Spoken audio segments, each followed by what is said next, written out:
noite, irmãos. Amém. O Senhor continue abençoando. Vocês podem se assentar.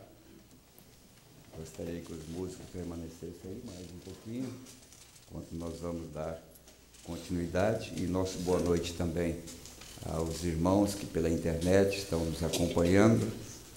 E temos boas notícias, né, daqueles que nos ouvem. Alguns pastores têm nos ligado ultimamente, não um ou dois, algum deles, agradecido pela transmissão, pela a ministração da palavra, e eu estou agradecido porque nós temos tido um público invisível bastante assíduo. Amém.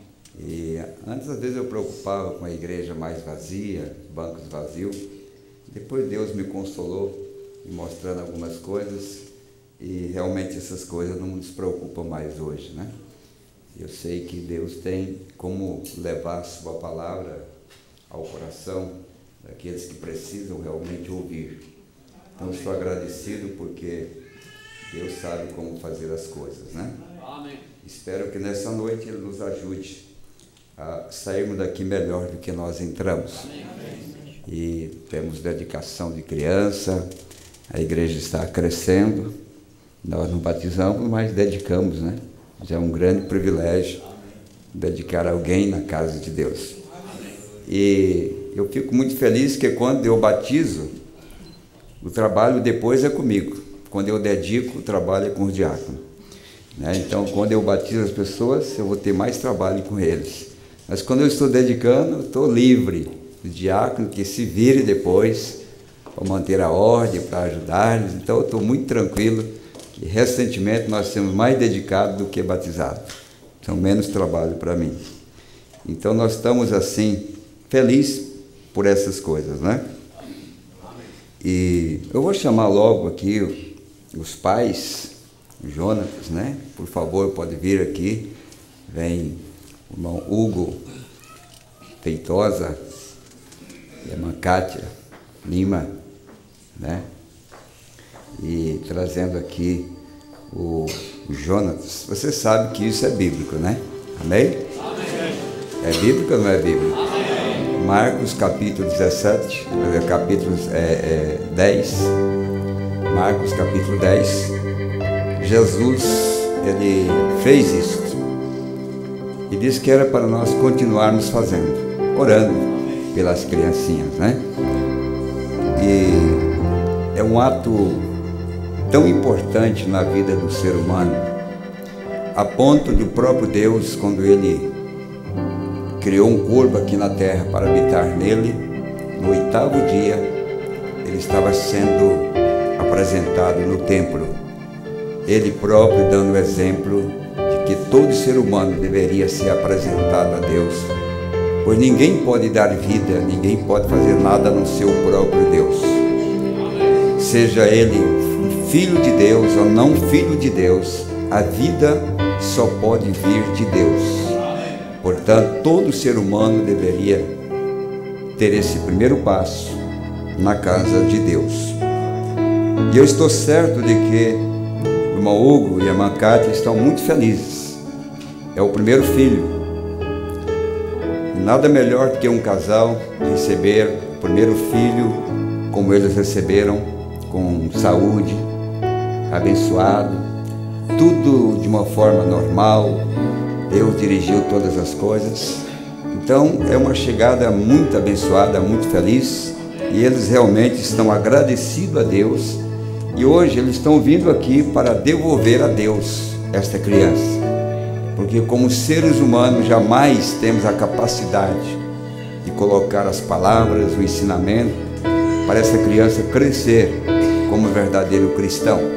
Mas quando você devolve para Deus esse presente que Deus lhe deu, então o próprio Deus vai cobrir o pai e a mãe com sabedoria, porque você entregou para Ele, e agora Ele devolve para você criá-lo no caminho dele, para que quando crescer, não venha esquecer desse princípio que foi plantado nesse coração. É uma responsabilidade muito maior ter um filho, é menor do que criar um filho.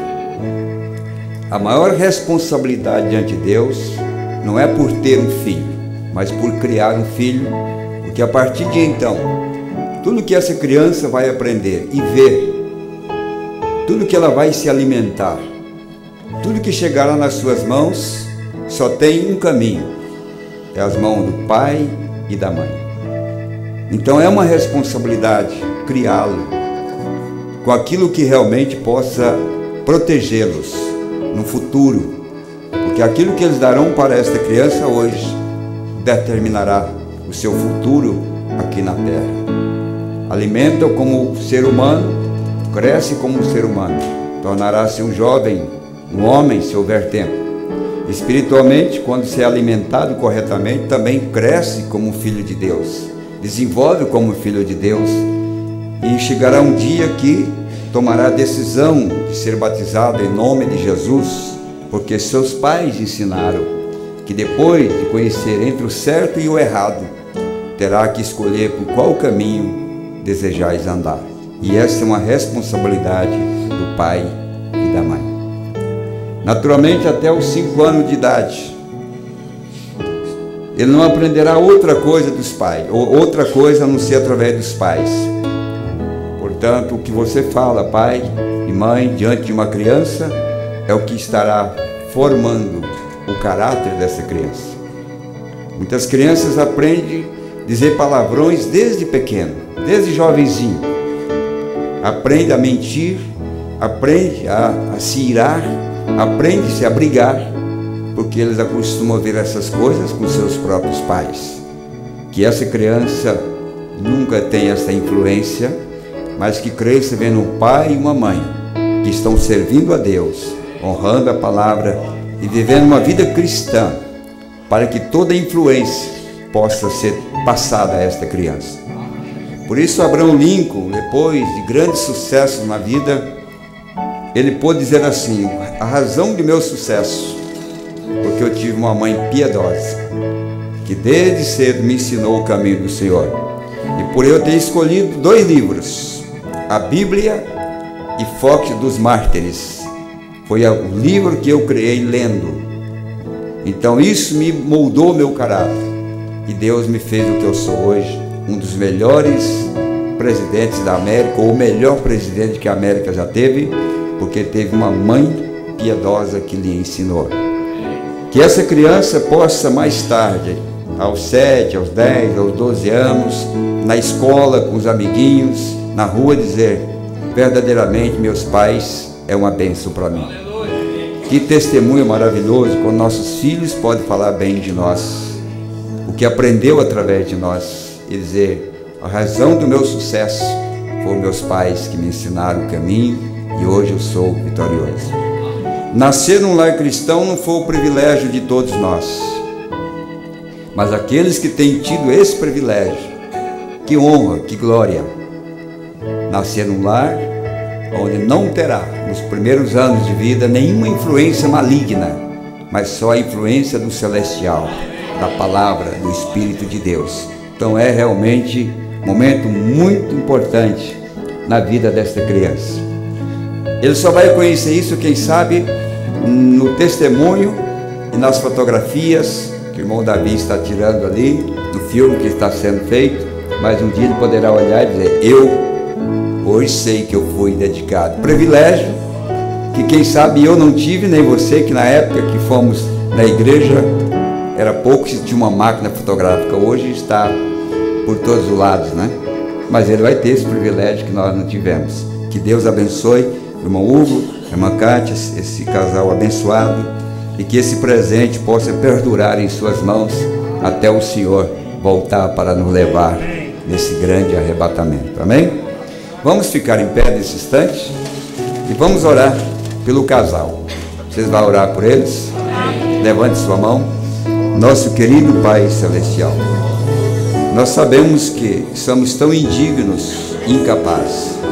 Essa criança é muito mais santa do que nós, pois se ela chegasse a partir nesse tempo, não haveria nada que impedisse ela entrar pelos portais da glória.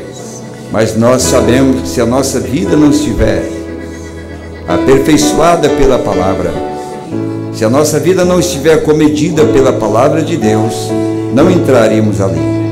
Portanto, ó Deus, assim como essa criança depende de uma mão poderosa, e as mãos que ela terá diante de si são as mãos de seus pais, eu oro com essa congregação, que as mãos deste pai e desta mãe sejam fortalecidos pelas mãos do Divino Mestre, nosso amado Senhor Jesus Cristo, e que essa criança sempre esteja amparada nessas mãos poderosas por detrás das mãos dos seus pais, que nunca venha fraquejar.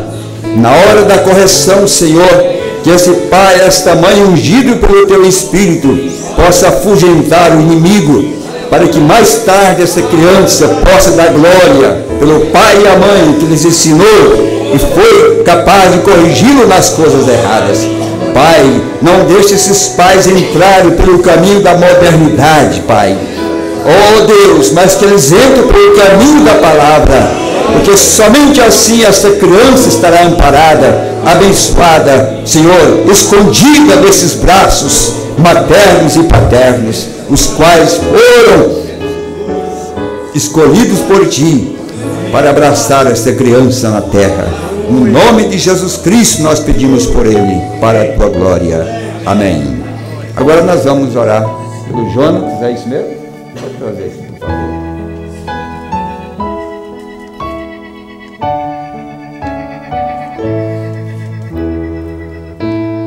Amém? Se você perguntar para o avô José, vai dizer que parece com ele. Se você perguntar para o avô Antônio, diz que parece com eles. Então acho que é uma mistura de todos, né? A cor de um, os olhos de outro, o nariz de outro, a boca de outro. Deus contenta trazendo um pedacinho de cada família para formar uma criaturinha inocente como essa aqui, que nós vamos dedicar agora. Amém? Vamos orar. Querido Pai Celestial, a igreja com suas mãos levantadas, orando por essa pequena criança, Jonatas, que hoje está na casa de Deus pela primeira vez. Quem sabe, Pai, alguns entrou na casa de Deus depois de muitos anos. Eu com 24 anos ou 22 anos. Outros com 60, 80 anos entraram pela primeira vez. Mas que privilégio!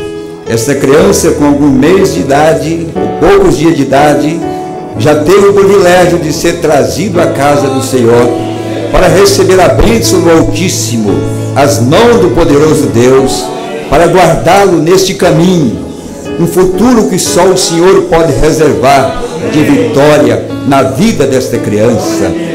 Nós dedicamos o Jonatas diante de Ti, Pai, e abençoamos em nome do Senhor Jesus Cristo, sabendo que enquanto a bênção de Deus permanecer sobre ele, o diabo jamais poderá jogar uma maldição, pois ele está nesta hora acobertado pelo poder do Espírito Santo.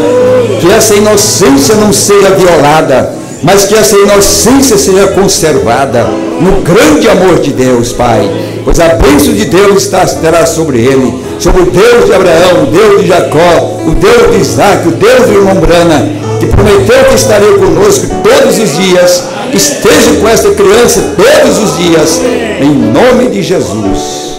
Amém. Vinde, meninos, vinde a Jesus. Ele ganhou nos bênção na cruz. Aos pequeninos ele conduz. Ó, ao Salvador, da alegria.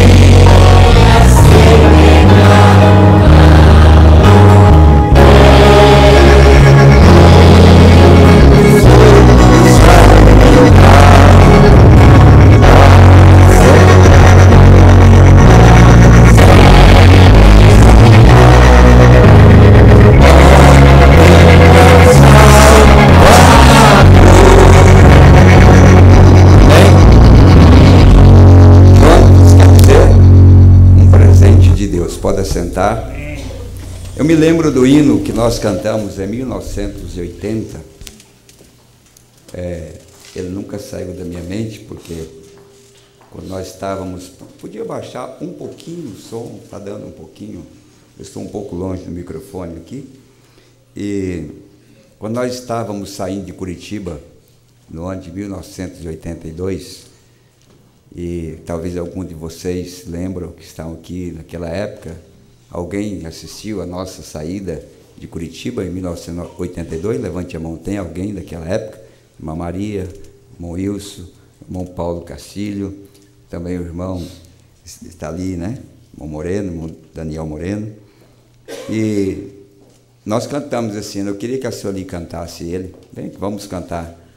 Me ajudar a cantar esse hino aqui, porque ele me lembra toda a minha trajetória, desde aquele dia que nós saímos com a nossa mudança num Fusca, no ano de 71, que nós tínhamos ganhado, e nossa mudança praticamente coube num Fusca, né?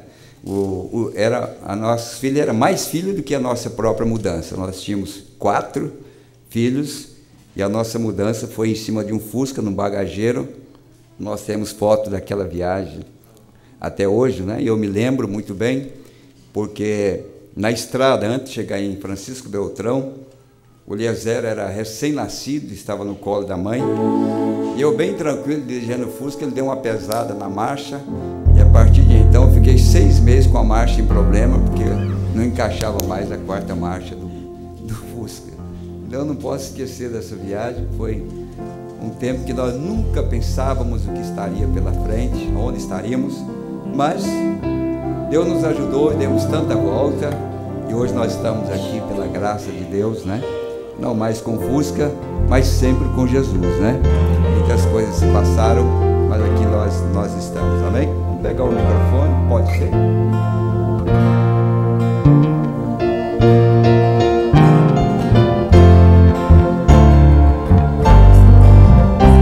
É o 129,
estava lembrando do profeta de Deus, quando ele disse em 1965, ele disse para a igreja, lembra quando eu e Meda cantávamos aquele hino lá do princípio das nossas campanhas, muitos virão do leste, do oeste, do norte, do sul, para ouvir a palavra de Deus. Então, nós estamos agradecidos por todas essas coisas, amém?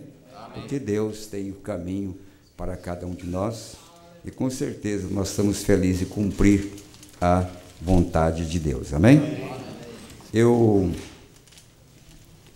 Irmão Silvio mandou um documentário sobre Israel e eu até passei para o irmão Oséias se há a possibilidade de gravar este documentário, que eu achei muito importante para a igreja, sobre o ódio do Islã, do catolicismo e do nazismo contra Israel. É um documentário com fatos históricos, né, verdadeiros.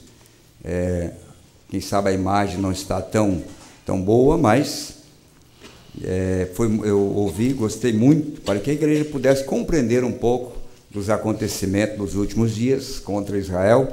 Se você entender o princípio, você vai entender o que está acontecendo agora, né? Então, se Moisés depois tiver a possibilidade de tirar cópia, nós vamos passar para a igreja, vocês podem ouvir em suas casas, não é? É um documentário, é 1 hora, aproximadamente 1 hora de vídeo, com vários fatos, várias palestras de Hitler, Yasser Arafat e todos esses homens que se levantaram contra Israel, as palavras que eles disseram, o motivo pelos quais eles estavam fazendo aquilo, né? Porque no livro ao Corão tem mais de 100 passagens escritas que incitam o povo a destruir a Israel no islamismo. Então, é uma coisa muito boa a igreja tomar o conhecimento do que está acontecendo, senão você vai acabar salvando o bandido e condenando o mocinho, porque é isso que a mídia quer fazer hoje, não é? Mudar a imagem para condenar a Israel, sendo que o mundo está sendo trabalhado para esse propósito, e até gostaria que vocês vissem os papas que foram os que mais introduziram a mortandade, ou incitaram os judeus a matar os judeus naquela época, né? Com cartas escritas, né? Comprovadas historicamente. Então, é muito bom que vocês tomem conhecimento destas verdades, amém? E aqui é um comunicado que me ligaram semana passada, irmão Reginaldo e a irmã Mavel e filho, eles comunicam que não estarão mais congregando conosco, então eles estarão congregando com o pastor Valdemar Birfer, segundo as palavras do próprio irmão Reginaldo. Então, se vocês não verem ele aqui, eles estão com o pastor, e eu quero dizer para vocês que essas pessoas que estão saindo são pessoas tão boas quanto nós, são pessoas que têm vidas limpas, vidas corretas, e têm a sua decisão de servir a Deus aonde eles desejarem. E eu estava revendo a palavra de Jesus, quando ele estava sendo deixado pela multidão, deixado pelos pregadores, e quando ele olhou, depois de todo o seu trabalho, ele viu apenas 12. Era um cenário bastante difícil para um pregador como ele, né? Um maior pregador de todos os tempos, olhar ao redor e ver que o que sobrou de 3 anos e meio de ministério foi 12 pessoas. E eu posso me sentir assim, se eu colocasse no lugar dele, pensamento que veio a ele naquela hora. Ele disse para os discípulos, ele não mandou eles irem embora. Ele apenas disse, se vocês quiserem ir, não posso fazer nada. Assim como eles foram. Eu acho que essa é a palavra mais decente, mais correta para um povo que vive a liberdade cristã. É de saírem quando desejarem e voltarem quando desejarem. Pois a arca foi assim como teve saída, também teve a porta aberta para voltar. Essa é a liberdade cristã. E a melhor coisa que eu acho hoje, entendendo o quadro, A melhor coisa é a igreja ter a opção. Vocês só vão ficar aqui por opção própria, porque tem outras opções. Então, aqueles que ficarem por uma opção de escolha, é aqueles que realmente foram dirigidos a isso, porque não é por falta de opção. Porque muitos que seguiram a Israel pelo deserto, eles foram com Moisés porque não tinha outra opção. A primeiro momento que tiveram opção, eles deixaram Moisés e tomaram os seus próprios caminhos. Então, hoje, pela graça de Deus, nós temos a opção de escolher o pastor, a igreja, o tipo de doutrina, ensinamento. Nós temos a opção de escolher. Deus nos deu essa opção desde o Jardim do Éden, que Ele colocou diante de nós o livre arbítrio para que nós pudéssemos escolher onde nós queremos ir ou com quem nós queremos ficar. Então, eu creio que isso é uma grande oportunidade, não é? Eu quero retratar aqui também publicamente o caso da irmã Célia Machado, ela está ali atrás.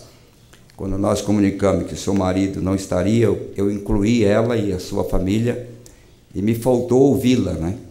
E ela, então, conversamos depois, então foi uma falha, não deveria ter citado, porque, na verdade, ele citou somente ele, mas, como cabeça da família, às vezes a gente se comete nossos erros, né? Então, eu já pedi perdão para ela está ali sentada agora, e que Deus abençoe. Amém. Então, aquela questão dele e a família está excluída. Tá certo, irmã Célia? Como nós falamos? Tá bem assim para a irmã? Então, tudo bem. Então, está retratado aquilo que eu falei, não é? Então, que Deus abençoe, para que nós possamos sempre sermos verdadeiros cristãos em todas as circunstâncias. Há uma palavra que a igreja nunca deve esquecer e que deveria estar gravada no coração de cada cristão, de cada filho de Deus que tem realmente amado essa mensagem. E é isso aqui, ó. E o irmão Neville passa por muitas tensões e sofrimentos que ele não os mostra aqui no tabernáculo. Porém, sendo que o Senhor me deixa ter uma pequena visão da vida das pessoas, eu sei pelo que ele passa, muito disso, veja. E ele certamente passa sobre muito labor e tensões e coisas. E vocês, pessoas aqui, o sustenham-no como Josué e Caleb sustinham as mãos de Moisés enquanto ele traz a palavra. Amém? Amém. Ame uns aos outros acima de tudo. Ame uns aos outros. Não importa o que o diabo tente dizer. Agora, vocês todos são um grupo dócil, bem grande agora, mas lembre-se da minha advertência. Veja, Satanás não deixará isso ficar dessa maneira. Não, Senhor. Ele atirará em tudo, mesmo que ele tenha que introduzir alguém para fazer alvo dele. Ele introduzirá algum crítico ou incrédulo, e o fará se assentar, e o fará ter companheirismo com vocês na quietude, coisas assim. E então ele injetará esse sujeito com algum tipo de coisa venenosa, e ele começará a ir com isso através da igreja. Não tome partido disso. Não tenho nada a ver com nenhuma coisa mais. Permaneçam bem amorosos e dóceis, e amáveis uns para com os outros. Orem por esse homem, que ele seja salvo também, ou essa mulher, ou seja, quem for, apenas ore por eles e apegue-se uns aos outros. E permaneça com o seu pastor. Veja, ele é o pastor de ovelhas, e vocês dê-lhes respeito. Ele os guiará até o fim, porque ele é ordenado de Deus para assim fazer. Agora vocês lembram disso? O inimigo virá, e quando ele vier, somente permaneça tanto mais unidos. E aquele que o diabo estiver usando como inimigo, ou sairá, ou entrará, e será um de vocês. Isso é tudo. Nunca forme grupinho entre as pessoas, ou faça a si mesmo de um grupo. Nós somos um. Eu não poderia dizer, mão esquerda, eu estou zangado com você, eu vou tirá-la fora porque você não é a mão direita. Ela é minha mão esquerda. Eu quero que ela permaneça ali, mesmo pequenina, mesmo a pequenina ponta do meu dedo, eu desejo que permaneça bem ali, que cada parte do meu corpo permaneça bem ali. E Deus quer que nós, como um corpo de crentes, permaneçamos bem uns com os outros, bem uns com os outros. E agora você tem adquirido fitas sobre isso. Vocês têm adquirido fitas sobre o que nós cremos. Vocês têm adquirido fitas sobre a disciplina na igreja. Como nós nos comportamos na igreja de Deus. Como nós chegamos a nos reunir aqui e nos assentar juntos em lugares celestiais. Não fique em casa. Se Deus está em seu coração, você mal pode esperar que aquelas portas ali se abram para entrar aqui, para ter companheirismo com os seus irmãos. Se você não sente assim, então eu lhe digo, é hora de você começar a orar. Porque nós estamos nos últimos dias, onde a Bíblia exaltou ou nos exortou, muito mais quando virmos que se vai aproximando aquele dia, a amar uns aos outros com amor cristão e amor divino, para nos reunir em lugares celestiais e em Cristo Jesus, e amar uns aos outros nisto. Todos conhecerão que sois meus discípulos, quando tiverdes amor uns pelos outros. Isto é correto. Permaneçam bem juntos.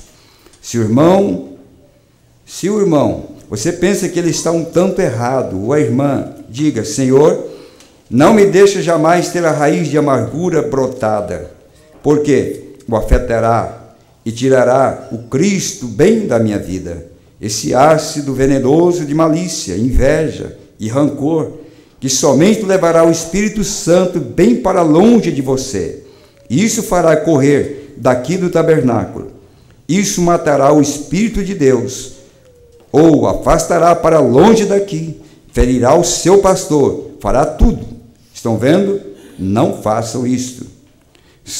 Vocês também somente tornem um tanto mais unido. Amém. Você sabe onde está isso? Mensagem, Cristo, o mistério de Deus revelado, parágrafo 79.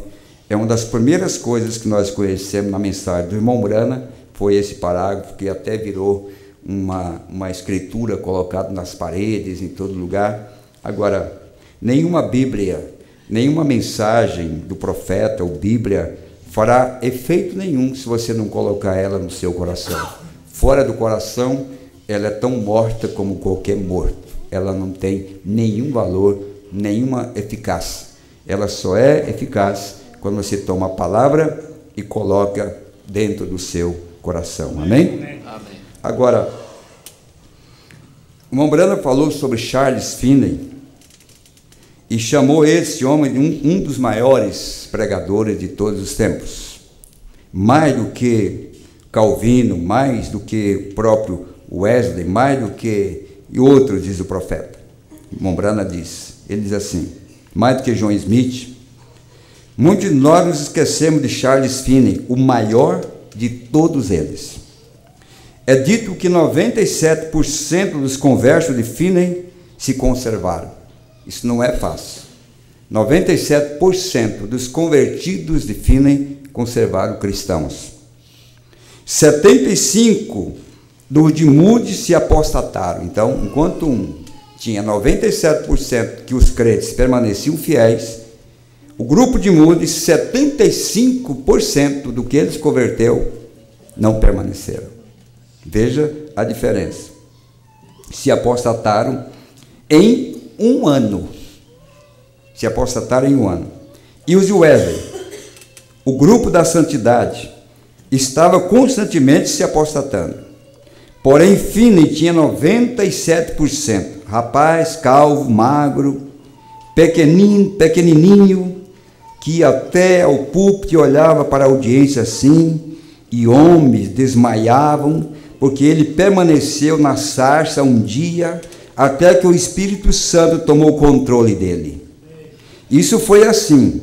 Ele foi um sinal para o fim. Por volta de 200 anos atrás, daquele grande reavivamento de Wesley e outros que haviam tido, e o juízo vindouro, ele foi um sinal para aquela geração pecaminosa. Amém.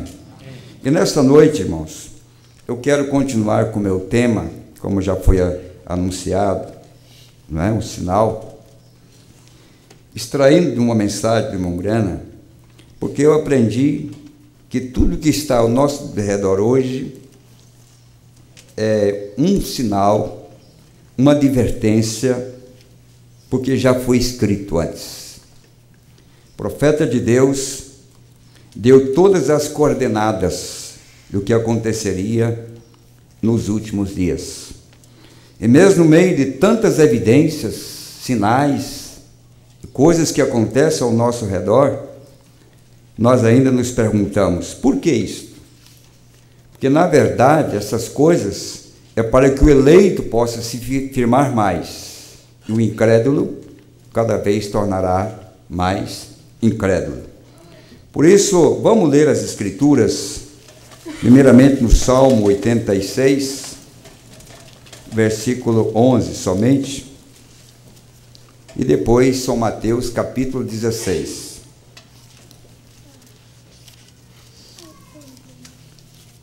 Ensina-me, Senhor, o teu caminho, e andarei na tua verdade.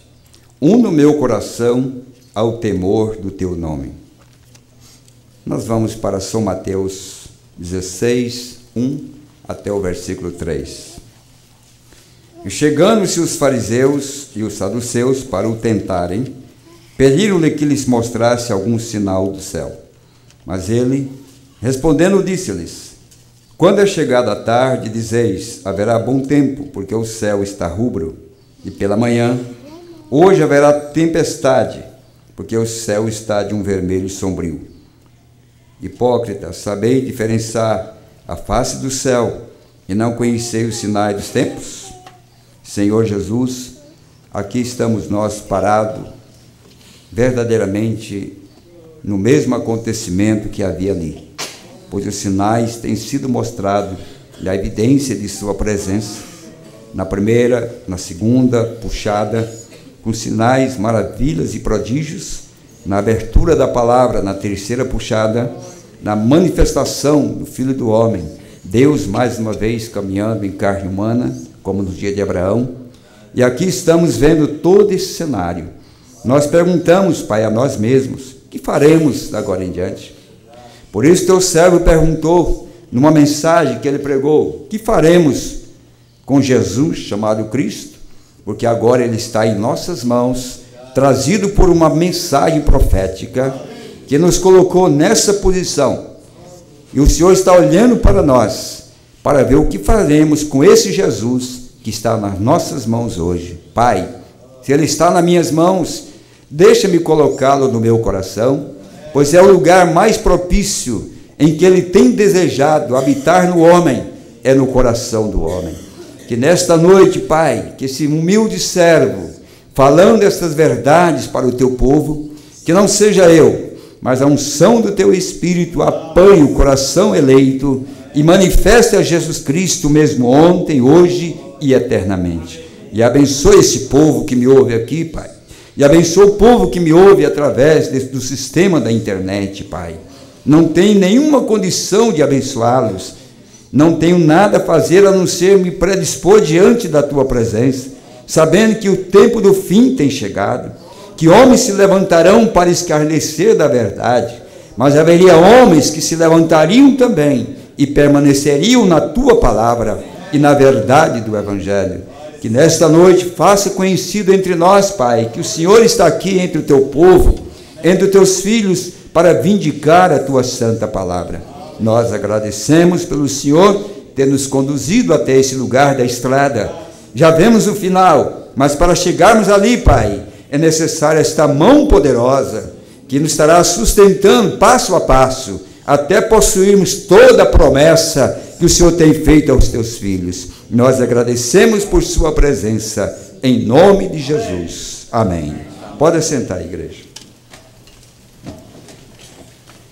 Nós estamos falando do tempo de unidade. Antes de Deus fazer qualquer coisa na terra, Ele dá um sinal nos céus, para que o seu povo estejam apercebidos dos eventos, da manifestação, do cumprimento da palavra de Deus. Basta nós observarmos que em todos os acontecimentos, por maiores que fossem, Deus sempre deixou algo para que o homem pudesse olhar. No dia de Elias, quando não havia chuva, o povo estava em miséria, em fome, em sofrimento, e de repente, quando ele disse que haveria chuva, e olhou para cima, havia uma nuvem do tamanho de uma mão. Aquele era o sinal de que a chuva estaria na terra. Porque antes de Deus fazer algo, Ele primeiro mostra nos céus aquilo que Ele vai fazer. Como nós não temos a capacidade de ver além, como seres humanos, como cristãos, Deus então em todos os tempos levanta um profeta. E esse profeta ele vai acima, muito além. Ele consegue enxergar anos e anos adiante, milhares de anos. Assim como o profeta, um dos pequenos profetas chamado Joel, 2000 anos antes, ele viu o derramamento do Espírito Santo na igreja primitiva. Um homem pequeno, nas mãos de Deus, um profeta, ele profetizou que Deus derramaria o seu Espírito sobre toda a carne. 2000 anos antes, um profeta é para prover para nós a saída na hora do aperto, para mostrar que sinais são esses, que evidências são estas, para que a igreja pudesse se pôr em ordem, para colocar em ordem, para esperar o grande advento. E assim como na primeira vinda, Deus não podia pegar um povo de surpresa, teria que vir um sinal para o povo. O sinal era um profeta, que veio abrindo o caminho, cumprindo Malaquias 3, abrindo o caminho para que o Messias pudesse passar. Não seria diferente na segunda vinda, quando ele próprio enviaria um profeta, mensageiro, para advertir a igreja desse grande evento que está sucedendo agora, que nós estamos aguardando a cada instante. Portanto, Deus nunca deixou que o povo fosse pego de surpresa. Sempre Ele advertiu. Por mais simples, os próprios magos, Deus disse, não volte por Jerusalém.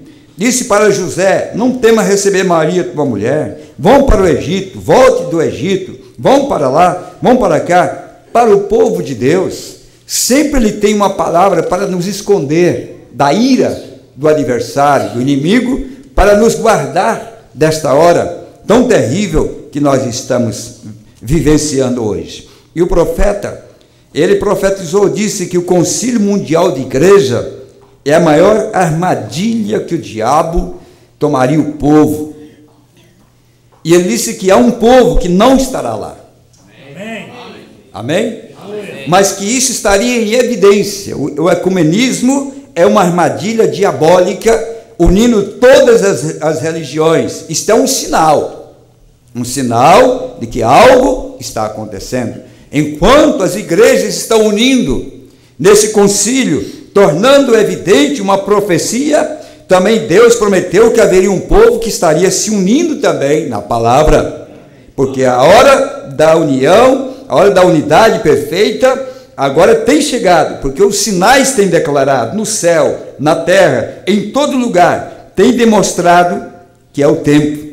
Até mesmo, diz o profeta, os discos voadores chamados pelos cientistas, eles não é nada de disco voador. São anjos que estão visitando a terra antes da grande destruição, como foi nos dias de Sodoma e Gomorra. Isso não é disco voador, é Deus visitando a terra através de anjos para verificar como ela está. Em outras palavras, para colocar o estopim da explosão, para destruir, como foi no dia de Sodoma, que eles visitaram e colocou estrategicamente aonde iria explodir. Esses anjos também estão vendo por onde começará a grande destruição. Mas um povo que tem um profeta não é cego. Um povo que tem um profeta não pode ser pego despercebido, porque eles estarão olhando o que o profeta mostrou, estarão apegados a estas evidências, escondidos nesta hora, até que a ira passe. Então Deus virá e tomará o seu povo. Amém. Agora, os judeus se uniram contra Jesus. Lá, aqui em São Mateus, capítulo 16, os judeus. Esses judeus foram chamados aqui, eles eram fariseus, saduceus, essênios, não importa o nome que deram às suas denominações ou às suas reuniões, mas eles, para combater a palavra, para combater a Jesus, eles se uniram. Por isso o profeta está mostrando o tempo de união, unidade e o sinal, e contra a sua messianidade e sua mensagem messiânica. Porque o que eles mais combateram nos dias de Jesus é que ele não era Deus, que ele era apenas um homem, nascido de uma mulher. E eles jogaram isso contra Jesus em todas as suas sinagogas, em todas as suas igrejas. Eles se aglomeraram, se ajuntaram, e aquilo que os fariseus pregavam, os saduceus também pregavam, os essênios também pregavam, e jogavam dizendo que ele não era Deus, que apenas era o filho de uma mulher, que quando se casou, ela já estava grávida, que aquilo era um fruto de adultério. E sabe, o profeta diz, isso, irmão, é o que contribuiu para a maioria rejeitar o Messias. Porque antes dele começar a pregar, antes dele começar a fazer as coisas, o seu nome já tinha sido manchado, a sua vida já tinha sido apedrejada, o seu nome já tinha sido jogado sombra sobre ele, e quando ele ia pregar, o profeta dizia, as pessoas que vinham na reunião olhavam e diziam assim, ó o pregador, como se nós não soubéssemos da vida dele, né? Ó a vida dele. Para começar, olha a sua mãe, olha de onde ele veio. Então aquilo já era para condenar. Jesus poderia ter explicado aquilo para o povo. Aqueles rabinos, sacerdotes, poderiam ter se parado para examinar as escrituras e encontrar na Bíblia um único lugarzinho. Um único lugar na Bíblia, eu creio que é Isaías 7,14, não é isso? Isaías 7,14, eles deveriam ter voltado nas escrituras, ali, deixa eu confirmar aqui,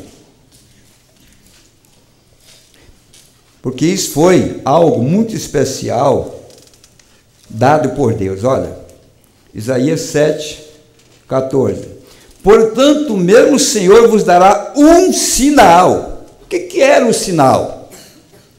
O próprio Deus, encarregado de advertir o seu povo, para não ouvir as falcatruas dos fariseus e dos saduceus, como se Deus não soubesse o futuro, como se Deus não conhecesse o desenrolar da história, como se Deus fosse um como nós, que precisássemos viver naquele tempo para conhecer, mas aqui Deus, sabendo que haveria um grupo de fariseus e saduceus, então ele advertiu mostrando um sinal. O sinal da vinda do Messias antecedeu o próprio Messias.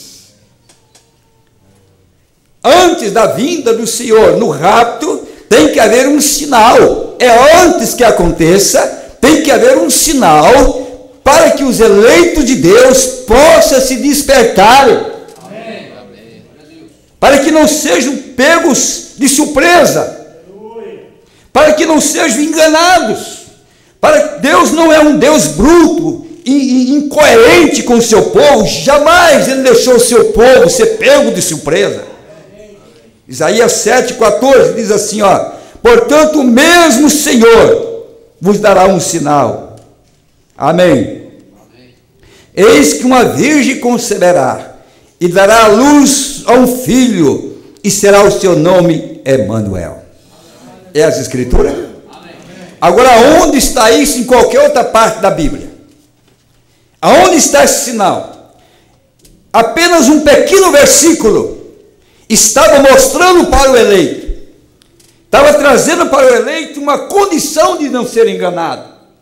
Não houve tantas evidências, há tantas profecias da vida do Messias, mas o maior sinal de que ele estaria aqui é quando uma virgem se engravidasse. Mas eles pegaram o sinal.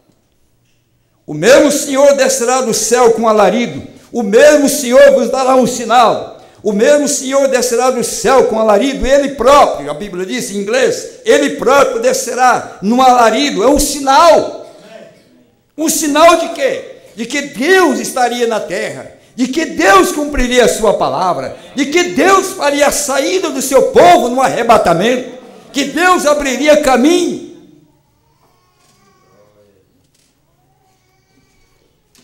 Mas mesmo com esse sinal da Virgem, quando ela concebeu, ao invés dos estudiosos, os sacerdotes, voltarem nas escrituras para ver o que estava acontecendo, não, eles passaram por cima e diriam, coitada, prostituta aí, ó.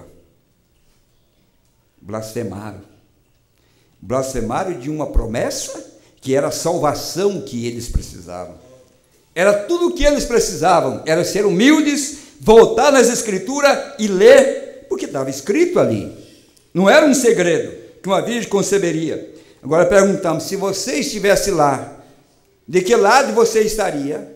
Você estaria ao lado dos fariseus, saduceus, que condenaria aquela mulher como uma prostituta? Ou você estaria ao lado de Maria e José, que permaneceria fiel e diria, mas aqui está escrito desta maneira, e nós vamos permanecer dessa maneira, que o profeta diz, o teu espírito não muda. De que lado você está hoje, é o lado que você estaria lá, naqueles dias, para condenar ou para receber. Porque se você ouvisse os fariseus, você ouvisse os saduceus, as pregações dele, diria, é falsa, essa mulher tem nada a ver. Para começar, ninguém nunca deu nem valor para ela, é uma pobre coitada aí, pobrezinha. Olha o discernimento dessa mulher. Dizer que ia casar com um viúvo, uma menina de 18 anos, casar com um viúvo, que pai de tantos filhos, e se unir. Tudo Deus preparou para que houvesse tropeço. Deus já preparou o cenário, porque diante desse cenário, Deus sabia que havia um Espírito Santo de luz, e que esse Espírito Santo iria guiar, como Ele prometeu que o Espírito Santo nos guiaria em toda a verdade. Portanto, por mais que a verdade esteja escondida dos olhos dos sábios, dos entendidos, mas o Espírito Santo levará nós às Escrituras e mostrará para nós aonde nós estamos parados. Que Deus tenha um cuidado com seus filhos. A coisa era tão forte, a evidência era tão forte, o sinal era tão forte, que o próprio José, que conhecia Maria, namorava com ela, sabia que ela era uma crente, sabia que ela era fiel, sabia que ela amava a Deus, nunca deu mau testemunha. O próprio José disse, olha, eu creio no testemunho dela, mas esse que ela está me dizendo, que engravidou com a presença do anjo, ele foi tão sábio, que ele não difamou Maria. A Bíblia diz que ele não difamou. Sabe o que ele fez? Disse, eu vou fazer o seguinte, eu vou sumir do mapa, eu vou desaparecer e deixar que ela se vire com essa coisa, com essa revelação, porque até então ela não tinha barriga para mostrar. Ele tinha que crer na palavra dela, porque Jesus se desenvolveu no ventre como qualquer uma outra criança, 9 meses para nascer, e ela não podia comprovar para José. Naquele tempo não havia médicos ou médicas especialistas para constatar isso aí. José tinha que crer na palavra da sua mulher. Mas ele não tinha evidências, não tinha sinais, a ponto que o próprio José, com o maior sinal de toda a história da Bíblia, uma Bíblia concebendo, o próprio José, um crente assíduo, escolhido por Deus, um homem de Deus, não pôde entender aquilo. Então, se José não pôde entender, eu não posso ignorar alguns que não entendem. José era um homem de Deus, José era um homem na linhagem correta, José era um homem escolhido. Quando ele ouviu isso, que aquilo era um sinal, que ele não constatou, ou ele não voltou nas escrituras, ele disse, eu vou deixar ela secretamente. Eu vou deixar a igreja porque eu não entendo. Eu não entendo isso. Eu não entendo isso. José disse, eu vou deixar a igreja. Mulher não é igreja? Eu vou deixar a igreja porque eu não entendo. E realmente, ele era sincero, irmão. Ele não era hipócrita. Primeiramente, ele era sincero com Deus. Ele disse, Senhor, eu não quero meu nome manchado. E eu vou sair secretamente, porque como eu não conheço, Eu não vou meter minha mão e falar qualquer coisa indevida, porque eu poderia pagar por isso, eu vou sair secretamente. E quando ele intentou sair, o mesmo anjo que foi a Maria, Deus disse, desce lá e fala com José, agora eu vou revelar para ele também. Eu vou revelar para ele, porque ele também está na linha para conhecer o sinal, para conhecer a hora, para conhecer o tempo. E o anjo veio para ele e disse, rapaz, não deixa Maria, tua mulher, você já está casado com ela, agora você assuma o compromisso com ela, porque o que está nela é gerado do Espírito Santo. Isso mostra, irmão, que se você é sincero, se você é verdadeiro, se você é honesto com Deus, e você toma uma decisão errada, e você vai pelo caminho errado como José, Deus está obrigado a te alcançar lá e te trazer de volta, porque Ele tem um compromisso com os honestos e sinceros. Mas vê se o anjo foi na casa de Caifás, o Anás, o sacerdote, e disse, Anás, que é isso? Vem aqui, eu quero te mostrar essa revelação para você, viu, Anás? Vem aqui, Anás, abra sua Bíblia em Isaías 7,14, eu quero que você não seja enganado, eu quero que você creia que é eu que gerei naquela mulher. Não, Jeová não fez isso, o anjo não fez isso, porque aquele sinal era uma forma dos eleitos de Deus saber aonde estava a verdade.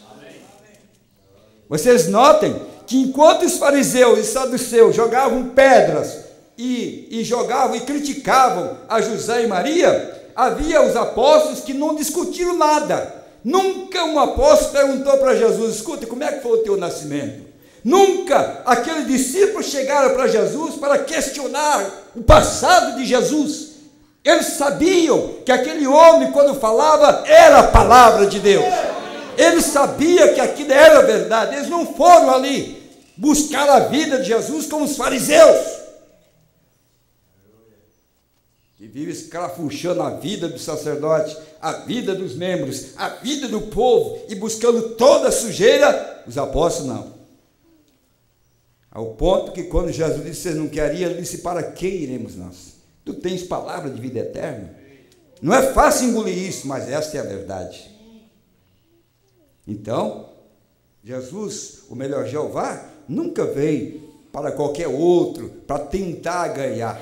Pelo contrário, São João, capítulo 6, capítulo 7, o capítulo 6 em diante, você vai ver Jesus, depois de 30 anos, diante daqueles que jogaram maldição sobre ele, tentando salvar eles. E mostrar que ele era o poderoso Deus, ele era o eu sou, ele era a promessa, antes de Abraão ele era. Mesmo com tudo isso, eles levaram Jesus à crucificação. Eles não puderam ver o sinal do tempo, irmão. E hoje, se você não vê o sinal que Deus tem dado para a igreja hoje, você vai ficar esperando o Messias. Eles se uniram contra Jesus, contra sua messianidade e sua mensagem messiânica. Nós vemos a mesma coisa acontecendo agora, exatamente a mesma coisa. O comunismo está se unindo para destruir a igreja. Agora, volta um pouquinho, irmão, falando sobre união. O comunismo está se unindo agora para destruir a igreja. O comunismo está baseado aonde? O comunismo está baseado na Bíblia, você sabia? Quando a igreja primitiva tinha tudo em comum, nada do que pertencia era de si próprio, mas eram de todos, o comunismo está ali. E o governo central é que dá comida, é que paga as contas, e você trabalha para ele. Está baseado aí. E o profeta disse, esse espírito comunista, você não acha que ele ficou só na Rússia? Porque na Rússia somente 1% é comunista. Os demais todos tendem ao cristianismo. Mas quando Deus quer cumprir a sua palavra, ele pega 1% para cumprir as profecias que está escrita acerca da Igreja Católica. Quando a própria Rússia expulsou a igreja do seu país por levar o ouro, por levar as coisas preciosas e mandou de volta, eles criaram um ódio, uma raiva, uma revolta contra a Igreja Católica, e o profeta disse, tem uma bomba lá na Rússia com o nome de Vaticano, e ela vai explodir.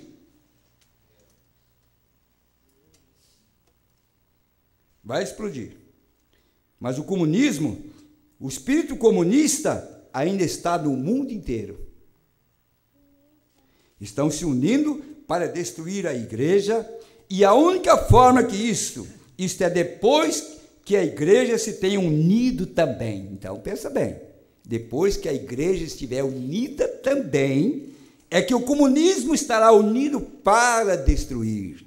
Graças a Deus, nós temos uma atalaia, nós temos uma voz, nós temos um mensageiro, nós temos Malaquias 4, nós temos uma promessa, nós estamos escondidos debaixo desta promessa, nós estamos seguros nesta promessa.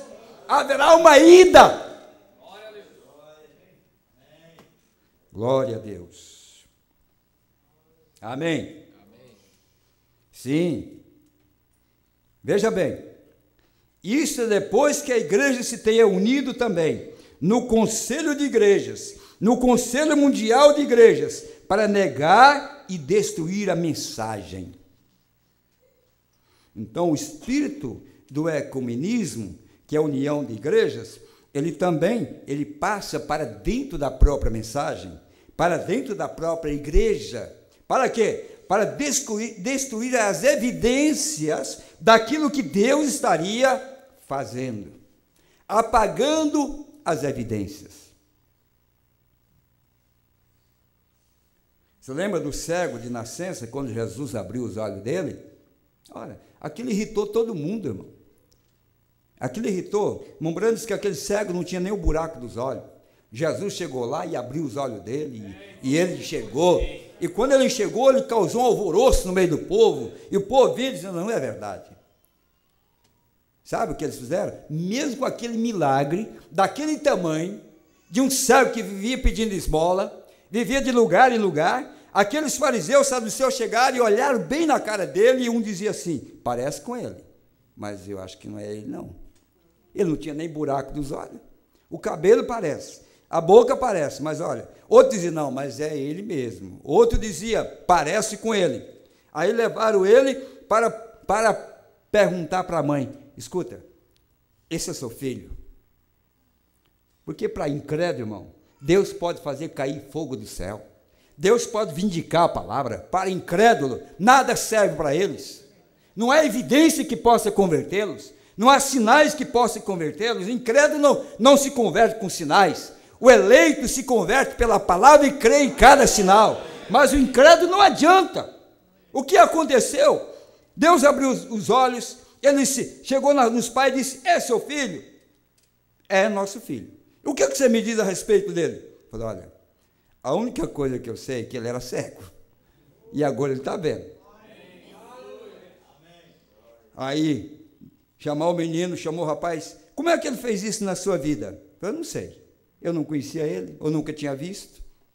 Eu já fui nas suas reuniões quantas vezes, fiquei cego, a mesma coisa.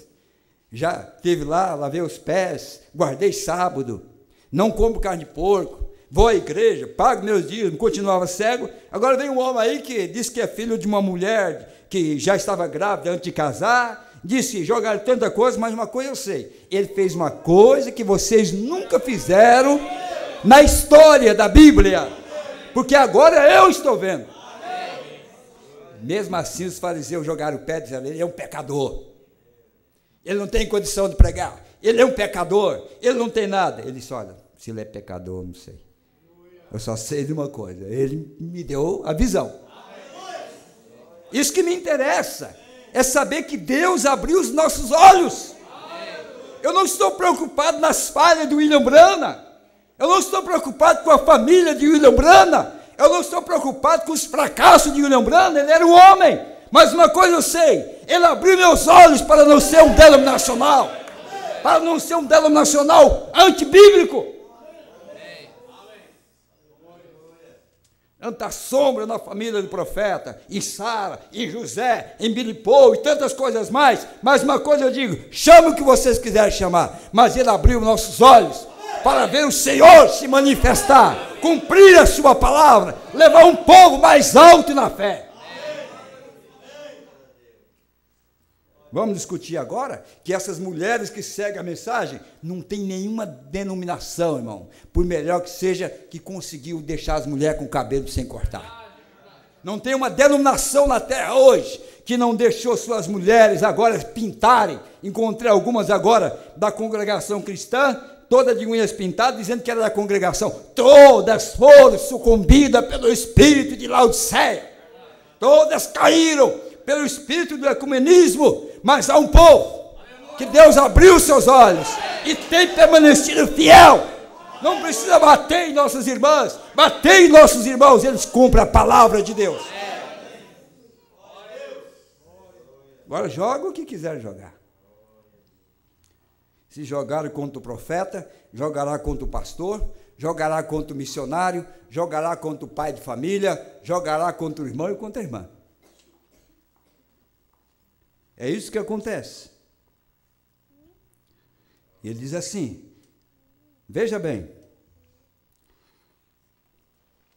eles rejeitaram a palavra, as igrejas rejeitaram, elas não a podem aceitar porque ela é contra seus credos denominacionais, não importa quantas colunas de fogo pairariam no meio do nosso povo, ou quanta gente seria, quantas coisas fossem preditas e acontecessem, e todos os grandes sinais que ele prometeu para o último dia, elas não podem fazê-lo. Aí o profeta diz, sabe qual foi o último sinal antes de Sodoma ser queimado? Vocês, estudantes bíblicos e da mensagem, sabem. Mombrana disse, o último sinal antes de Sodoma ser queimado foi Elohim em carne na casa de Abraão. Para começar, Elohim nem foi a Sodoma.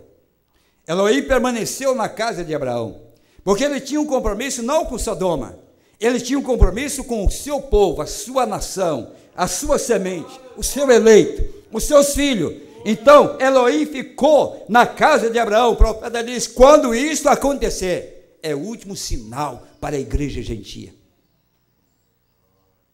Agora, se nós não podemos crer na manifestação do Filho do Homem, que é o sinal, assim como a Virgem era o sinal de que o Messias estava na terra, a manifestação do Filho do Homem é o sinal de que Sodoma vai receber fogo. Se nós não vermos isso, agora, revelado, mostrado, porque aquele Elohim, feito de 16 elementos, eles estavam ali para trazer o quê? Vida para uma velha que não podia gerar mais. Alguém poderia perguntar para Abraão ou para Sara, na sua vizinhança, olha, mas vocês têm alguma coisa a provar que aquele homem era Elohim? Olha, provar eu não posso não, mas eu tenho olhado no espelho, e todo dia que eu olho no espelho, uma ruga some, o cabelo branco vai desaparecendo, eu começo a mudar, eu estou sentindo algo estranho, e meu marido disse que nós vamos ter um filho. Mas ele, você sabe de onde ele veio? Eu não sei. Quando eu vi ele, já estava chegando em casa, caminhando, ali, pé poeirado, nós preparamos comida para ele. Meu marido disse que ele é Elohim.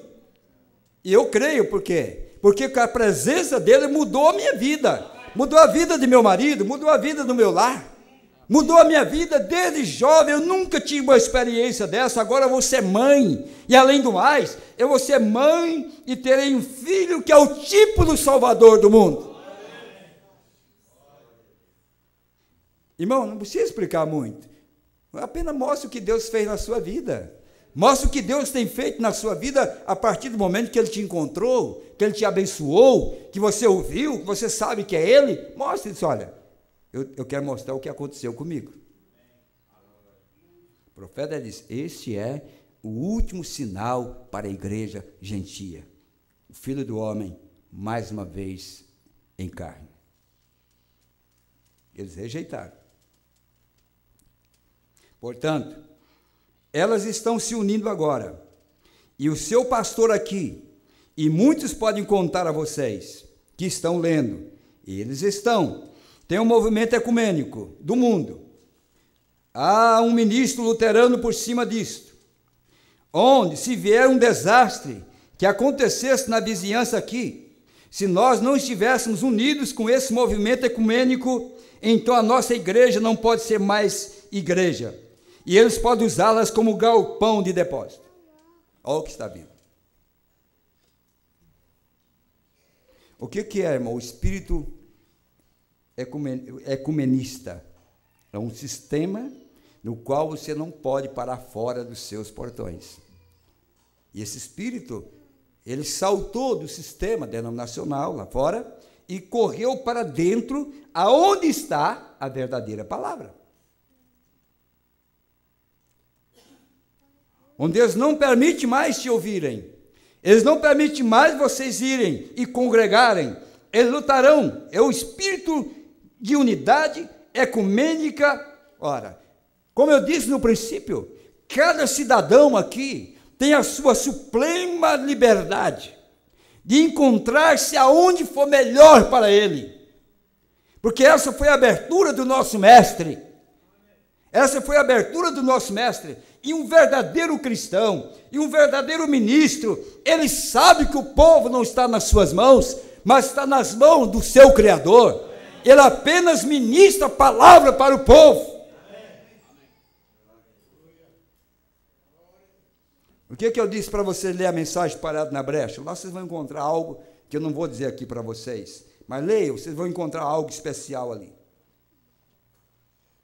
Agora, não pode haver um concílio ecumênico se não houver um cabeça. Não pode haver nenhum sistema humano se não houver um cabeça. O profeta diz, chegaria a isto.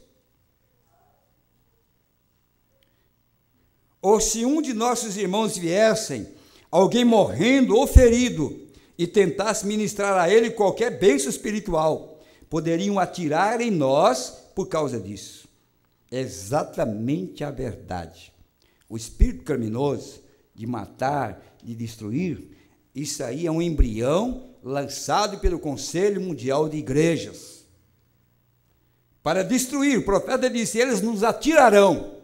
Se você apenas ministrar a oração para um doente, se apenas você ministrar uma palavra de consolo para um crente, eles têm o direito de nos atirar.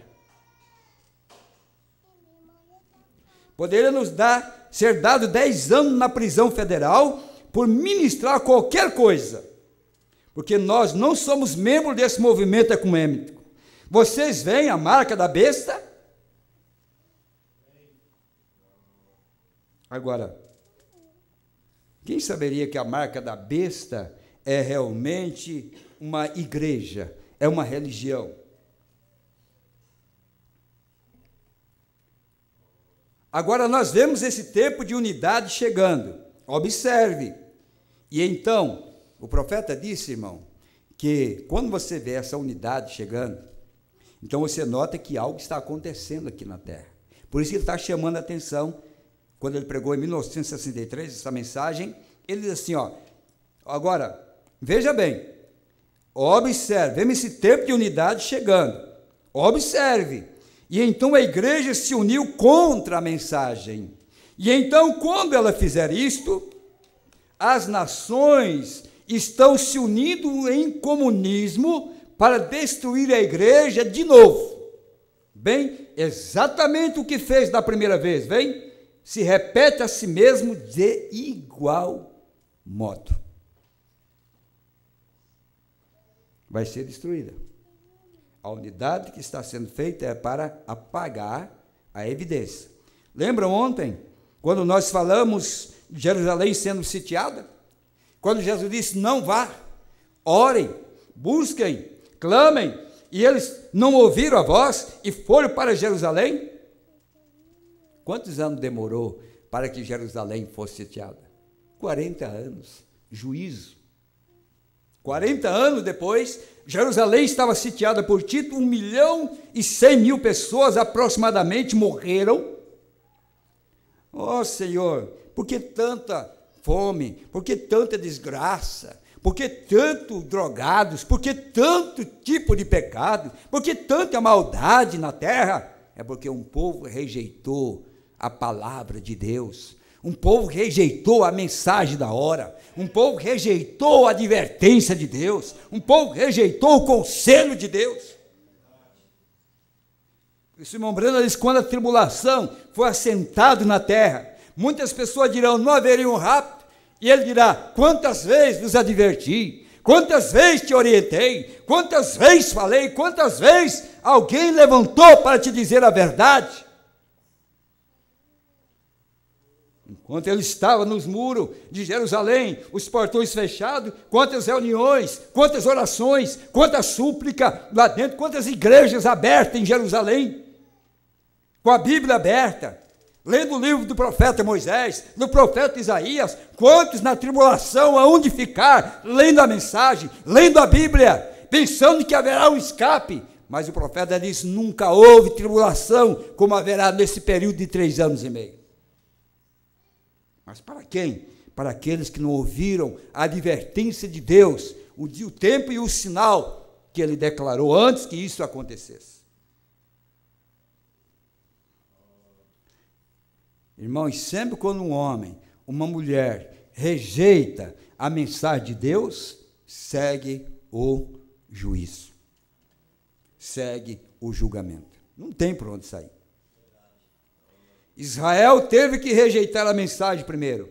E quando eles rejeitaram a mensagem, então o exército, a vida nacional se uniram juntos de outras nações e chegaram e destruíram a igreja. Quando essa mensagem é rejeitada, e quando eu estou dizendo rejeitado, irmão, eu não estou dizendo rejeitado pelas denominações, porque as denominações já rejeitaram há muitos anos atrás. Mas quando essa mensagem for rejeitada pelos crentes, que hoje dizem ser crente da mensagem, o profeta diz, então as nações se unirão, e aí virá a perseguição para fechar a igreja. O sinal é esse. Quando rejeitarem aquilo que Deus tem mandado, então virá o tempo da união das nações para perseguir a igreja, mandando fechar. E hoje,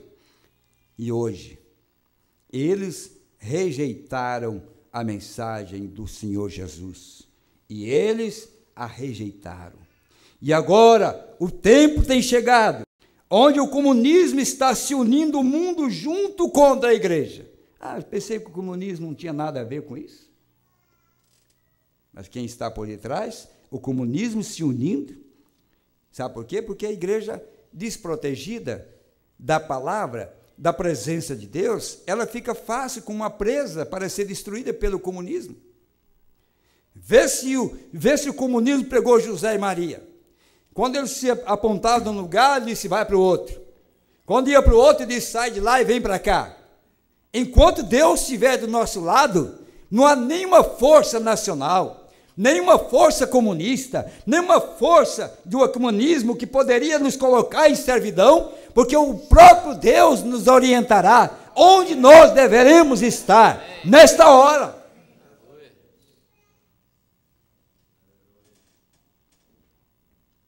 Eles se vejam, tem que ser dessa maneira. Agora é duro de dizer isso. Era difícil para eles, judeus, crerem. Eles disseram, agora venham, irmandade. Nós vemos que nosso Deus está conosco, então nós iremos ao templo, e agora nós vamos orar, e deixar o santo pai fulano de tal, dirigir a oração. Feche os portões. E quando eles fecharam o portão, orando, buscando, confiando em Deus, fecharam os portões, e Tito tomou sua posição, e ficou lá por volta de 1 ano ou mais. Vejam, bem em guarda, e os esfomeou, não dava para ninguém sequer sair fora da cidade. E eles morreram, esfomearam, e quando ele entrou lá e derrubou os muros, o sangue espirrou, correu como rios lá para baixo, onde ele massacrou tudo o que estava lá. Quem era culpado, irmão? Você faz assim, Deus é injusto. Você sai na rua hoje, você vê mulher prostituta, você vê criança drogada, você vê tudo isso na rua. Meu Deus, o senhor, como é que pode o senhor? Não. Volte na história e vê se aquele pai, aquele avô, aquela família não jogou Deus para fora da sua família. Deixa Deus fora da sua família hoje. E você verá o que será teus filhos no amanhã. E quando é o amanhã, você começa a pensar, Deus é injusto. Como é que pode ver uma criança sofrer? Como é que pode? Deus é um Deus justo. E quando Ele orienta, e quando Ele fala, Ele espera que você ouça a sua voz. O anjo Gabriel, o anjo de Deus, enviado para os judeus, quando ele viu Tito cercando a cidade, mais de 1 milhão de judeus, crianças sendo mortas de fome, havia tudo dentro daqueles portões. Por que Gabriel não foi lá? Porque o tempo da advertência tinha chegado para eles. Gabriel estava sob a ordem de Deus. Ele não podia descer em Jerusalém, porque o próprio Deus já tinha descido na terra e tinha advertido que não era para estar lá. Quantas pessoas serão amarradas, quantas pessoas serão destruídas daqui uns poucos dias por não ouvirem que Deus continua advertindo. Quantas pessoas ali, naquela condição, chorando, as mães, os pais, jovens, moças, e Deus não ouviu mais sua oração. Porque Deus só tem compromisso com você quando você ouve a sua palavra e aceita as suas advertências. Quando você dá as costas para Deus, você não pensa que você vai buscar Deus, não. Você tem que voltar aonde você estava. Era difícil eles crerem nisso, mas aconteceu. Agora, o anjo do Senhor profetizou que lá no Velho Testamento, e disse que aquilo aconteceria, ou não aconteceu. Aos filhos de Rebeca chorando, ao clamor dos filhos de Rebeca, de quem estava falando, mas não crê no profeta. O profeta sabia dizer o que era aquilo, mas quando você coloca o profeta fora e não crê no que ele falou, você não vai entender as escrituras, você não vai entender o propósito de Deus, você não vai entender o cumprimento, porque aquilo que aconteceu em Jerusalém, além da advertência de Jesus, já estava no Velho Testamento. Raquel chorando pelos seus filhos. Ele advertiu.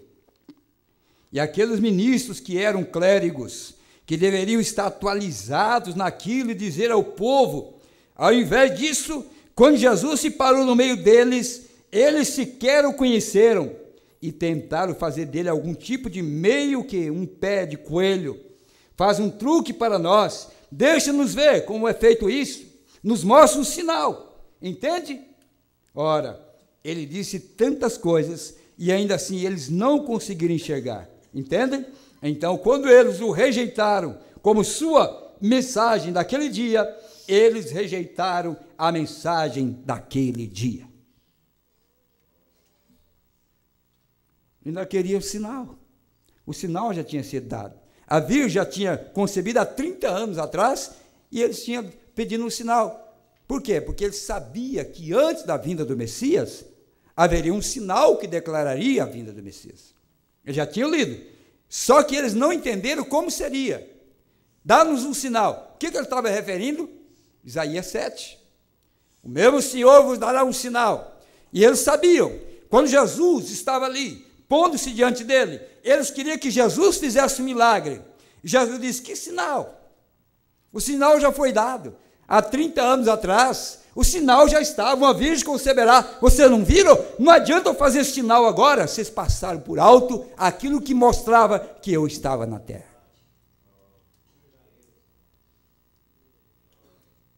Você acha que Jesus ia agora fazer um sinal para converter aqueles judeus?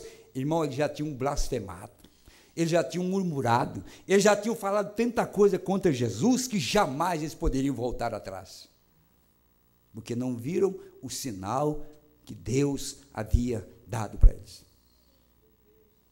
E hoje é tanta coisa falada contra essa nuvem. Sabe o que o profeta disse? Se alguém abrir a boca e falar contra aquela coluna de fogo que está sobre a cabeça dele, você nunca mais terá perdão. Porque aquilo não foi eu que produzi, eu estava lá apenas e ele desceu. Não foi eu que tirei a fotografia, foi o Deus Todo-Poderoso que levantou um homem, tirou aquela foto e mostrou que ele estava lá atrás do seu servo, para manifestar a sua palavra. E se alguém falar contra aquilo, jamais terá perdão. Agora eles não falam contra a coluna de fogo, mas jogam toda a sombra sobre a nuvem, que é Cristo descendo para revelar os mistérios da Bíblia. Eles jogam sombra sobre isso como qualquer uma nuvem comum. Eles querem sinais, eles querem ver, mas já falaram tanto contra que eles não podem voltar atrás. O profeta está dizendo isso para nós. Irmão, é tempo de despertar a igreja. Você acha que isso vai atrair pessoas? Não, Senhor. Isso vai refinar. Isso vai trazer as pessoas a um nível de fé mais alto. Isso vai trazer um povo pequeno. Deus não precisa de muitos, mas de um grupo apenas, que esteja sincronizado com Deus, com a palavra, com a verdade da hora.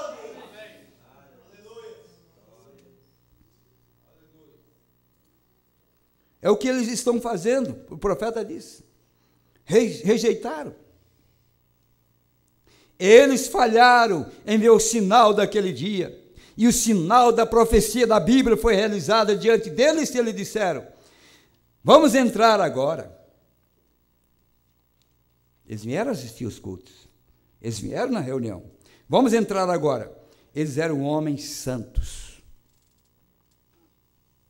Porque, irmão, um ladrão, uma prostituta, não tira ninguém da igreja. Você sabia? Você acha que um vadio, uma prostituta, vai pregar para você na porta da igreja ou qualquer lugar, você vai sair da igreja? Não. Eles tinham que ser santos, porque a santidade deles era a porta de entrada para tirar de dentro aqueles que são santos, sem o conhecimento da palavra. O profeta diz: eles eram homens santos. Eles eram homens que você não podia pôr seu dedo na vida deles. Agora, quem eram esses homens? Os maiores inimigos de Cristo, os maiores inimigos de Deus, eram os homens mais santos. Nem comiam sem tomar banho, não pegava nada sem lavar as mãos, a ponto que condenou Jesus por ver seus discípulos comendo sem lavar as mãos.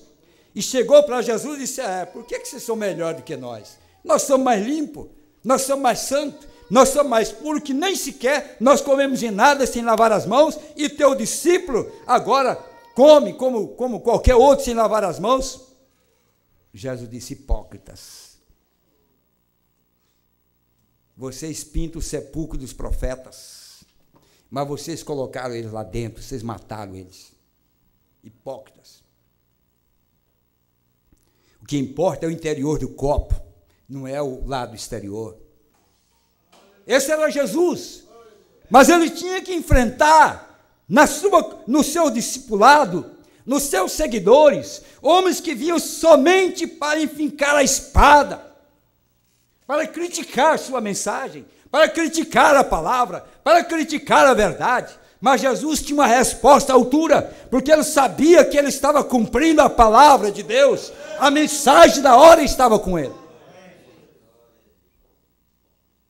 Estar com Jesus naquela hora, sendo rejeitado, era a melhor opção que havia para o verdadeiro crente. Era ter optado ao estar aos pés de Jesus, mesmo sendo cuspido. Mas ele era a solução que a humanidade precisava. Então ele diz: olha, eles não podiam ser assim, então ser um sacerdote. O sacerdote podia ser morto, ele era apedrejado até a morte por qualquer coisinha. Se eles estavam vivos na igreja, irmão, é porque a igreja não conhecia nada da vida deles.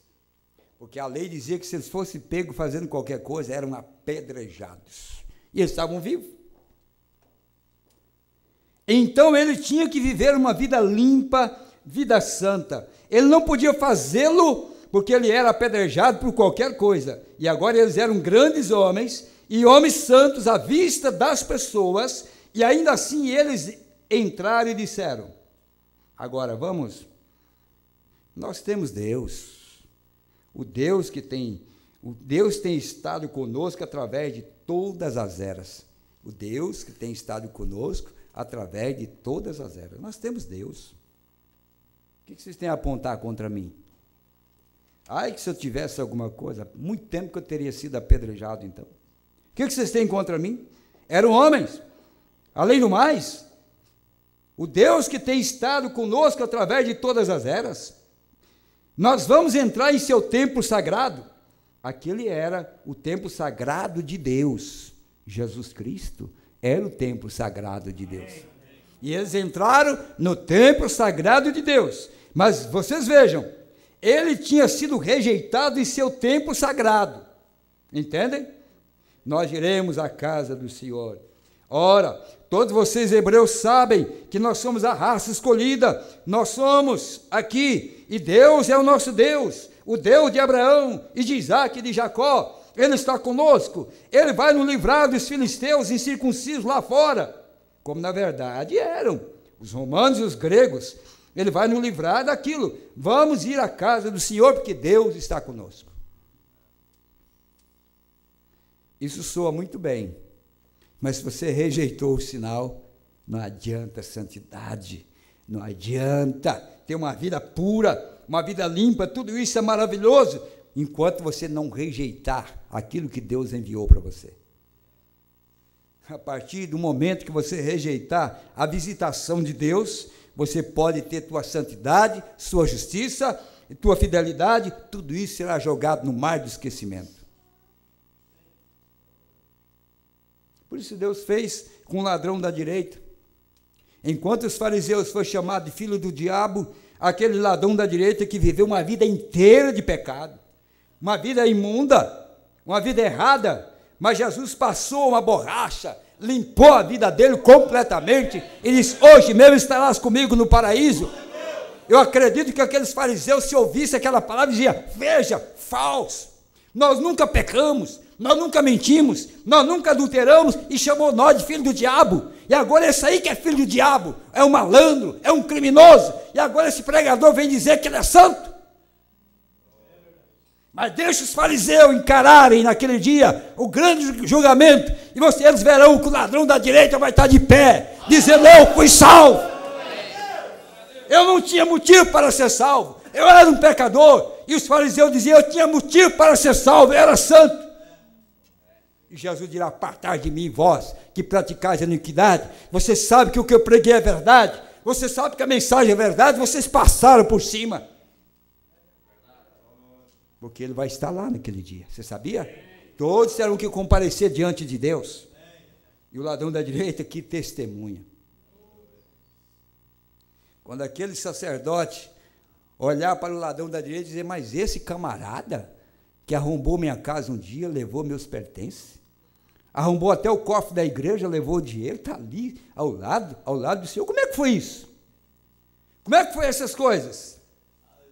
Como é que aconteceu isso, Jesus? Porque ele era semente eleita. E como semente eleita, eu não vou imputar seus pecados se crer em mim.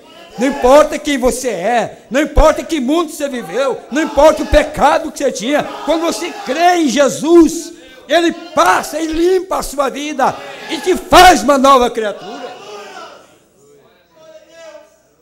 Então, o que é mais importante? Ser santo ou ter Jesus? Eu quero ter Jesus, que toda vez que eu cometer um delito, ele vai lá e passa a borracha, me perdoa, me limpa e me faz caminhar de novo. Aleluia. Não é bom servir esse Deus? Amém. Amém. Glória a Deus. Eu estou quase cortando a mensagem aqui. Então veja, nós iremos sim. Ele vai nos livrar dos filisteus. Isso soa muito bem. Mas o que eles fizeram? O construtor da casa estava lá na forma de um humilde carpinteiro galileu. As pessoas não veem o que está por detrás. Porque se você olhasse na frente de Jesus, coitado, um carpinteiro, filho de José e Maria, nem sabemos direito a história dele. Não temos assim só sabemos que diz que é filho de Maria e José, mas uma coisa eu sei. Você lembra o pastor fulano? Você lembra que os bancos da igreja foi ele que reformou lá? Nós levamos lá e ele reformou os bancos. Você lembra que a minha mulher, quando queria comprar um guarda-roupa, foi lá na carpintaria de José, e era esse rapaz que estava lá construindo esse móvel, e nós compramos e pagamos. Agora ele está dizendo aqui que ele é o Filho de Deus, que ele é o poderoso Deus, que ele é tudo, que ele é tudo que nós precisamos. Para com isso. Nós conhecemos, ele não é mais do que um carpinteiro. Mas atrás daquelas mãos de carpintaria, atrás daquele cabelo nazireu, atrás daquele semblante camponês humilde, estava o Elohim, Deus. Porque quando se falou acerca dele, pela boca de Paulo, disse, tudo que foi feito por ele. Nada existe sem ele. Se eu estou aqui nesta noite, é porque ele me fez. Se você está aqui, porque ele te criou nesta noite. E mesmo o ímpio. Aleluia. Por isso o profeta de Deus disse, olha, irmãos, quando o soldado romano estava ali metendo cravos nas suas mãos, sabe quem criou aquele ferro? Ele mesmo. Quando ele criou aquele ferro, ele sabia que aquele ferro ia ser trabalhado para fazer escravo, para fazer cravos. Quando ele viu aquela árvore nascer, ele sabia que aquela árvore seria cortada para fazer a sua cruz. Ele sabia. Ele não podia ter impedido aquele ferro. Ele não podia ter matado aquela árvore. Podia. Ele sabia. Ele criou todas as coisas. Aquela lâmina afiada que foi fincada do seu lado esquerdo, Jesus poderia dizer, soldado, antes dessa lança virar um instrumento de morte nas suas mãos, eu fiz ela lá atrás. E eu sabia que você ia usar. Você tem que cumprir a palavra, porque se você não me ferir, o Espírito Santo não sairá. Eu não terei uma noiva, eu não terei um povo, então compra em mim. Compra em mim, porque através das feridas eu trarei uma noiva. Eu trarei um povo para mim mesmo. Eu serei glorificado nesse povo.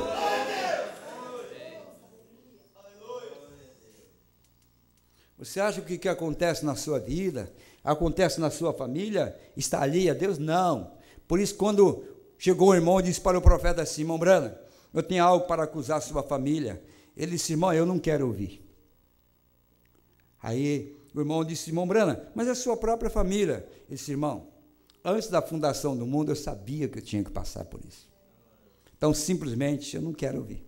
Eu tenho que cumprir a minha pena. Eu tenho que levar a minha cruz. Eu tenho que saber levar a minha cruz. Como vou me defender? Não vamos defender de nada. Simplesmente vamos cumprir o propósito de Deus nas nossas vidas. Só mais um minutinho, irmão. Nós deixaremos para uma outra oportunidade. O construtor da casa estava lá, na forma de um humilde carpinteiro galileu, e eles o rejeitaram.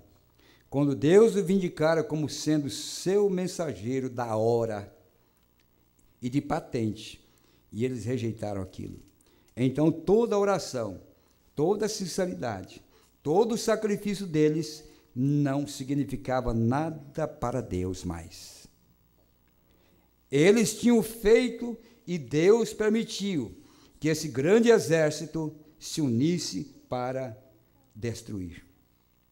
E nós vemos hoje, assim como as igrejas, através das denominações e assim por diante, rejeitando a palavra de Deus, então eles querem dizer a eles sobre essas coisas, e a ciência pode provar isso através de fotos, né? E tudo mais, a foto está ali, a foto está lá, pode provar, e tudo mais.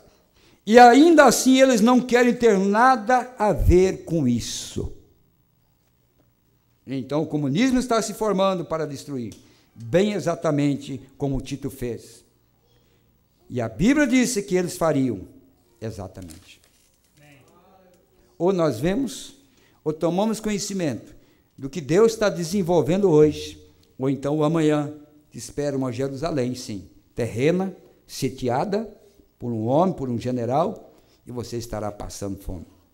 Por isso a Bíblia diz que nesses dias haveria fome sobre a terra.